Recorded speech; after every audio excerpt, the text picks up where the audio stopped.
జై శ్రీరామ్, జై జై శ్రీరామ్. అందరూ కూడా ఏదో ఒక సమయంలో అందరూ కూడా హనుమాన్ చాలీసా నేర్చుకోవాలండి. ఖాళీగా ఉన్న సమయంలో ఇంటి దగ్గర చక్కగా అందరూ కూడా కాసేపు దేవుడికి పూజ చేసుకుంటూ హనుమాన్ చాలీసా చెప్పుకుంటే చాలా బాగుంటుంది ఫ్రెండ్స్.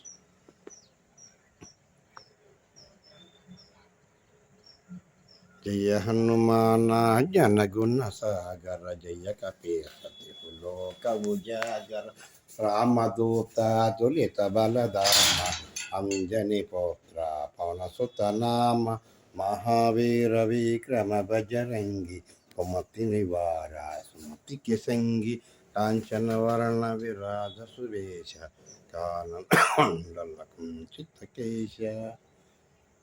ఓకే ఫ్రెండ్స్, అందరూ కూడా సమయం దొరికినప్పుడల్లా భగవన్నామ సంకీర్తన నేర్చుకుని అందరూ బాగుండాలని కోరుకుందాం ఫ్రెండ్స్. ఓకే, జై శ్రీరామ్, జై జై శ్రీరామ్, జై హనుమాన్, జై జై హనుమాన్.